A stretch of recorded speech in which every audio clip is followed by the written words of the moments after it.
জয়পুর লোকসভা সাংসদ হবেন। আমরা সাধারণ মানুষ কাছে এসছি রঘুনাথগঞ্জের শহরে ঘুরছি। আমাদের এখানে তৃণমূলের সংগঠনের কয়েকজন আমরা কর্মী ছিলাম, যেটা উপরে ছিল তানজিল আর ফুরকান, এপার ছিল কালু খান। আমি 26টা ব্লকে আমরা দড়িয়ে রাজনীতি তৃণমূল করতাম। এখন তৃণমূলের যে দুর্নীতি নোংরামু, তৃণমূলকে আমরা ঘৃণা করি। তৃণমূল থেকে আমরা বেরিয়ে গেছি। তৃণমূলে এখানে সাধারণ মানুষ অনেকে বেরিয়ে গেছে, তৃণমূলকে পছন্দ করে না। কিছু নেতার চরিত্র দুর্নীতির বিরুদ্ধের জন্য কংগ্রেস ক্যান্ডিডেটকে ভোট দিবে এবং কংগ্রেস ক্যান্ডিডেটকে পাস করাবো। কংগ্রেস পাস করবে না, কোনো কাজ হয়নি, কোনো কাজ হয়নি, রাস্তাঘাট কোনো কাজ হয়নি, শুধু নেতারা আত্মসাৎ করে গেছে, কোনো কাজ হয় না। এখানে যে যানজট একটা সমস্যা, বেকারত্ব একটা সমস্যা, এগুলো কি দূর হয়েছে?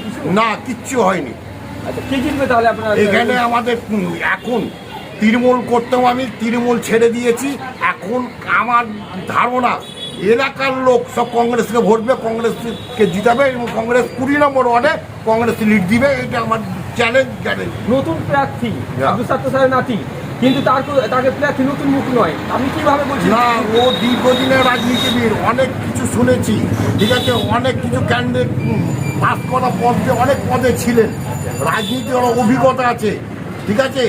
এলাকায় কাজ করার একমাত্র লোক দেখছি, সেটা সাত্তার মিয়ার না কে ছেলে না ভাইপো, ওদের রাজনীতি ব্লাড আছে। আর এরা বিডি মালিকরা শিল্পপতি, এরা শুধু স্বার্থের জন্য এরা রাজনীতি করে, জনসাধারণ সেবার জন্য কাজ করে না। কি রায় দিবে তাহলে? কংগ্রেস রায় দিবে। আচ্ছা, আপনার নাম? আমার নাম মোহাম্মদ হোসেন মিয়া, ডাক নাম কবি। তাহলে কংগ্রেস পাস করলে কাজ হবে? হ্যাঁ, কংগ্রেস পাস করতে গেলে নিঃসন্দেহে কাজ হবে, এটা 100% গ্যারান্টি দিয়ে আমি বলতে পারি।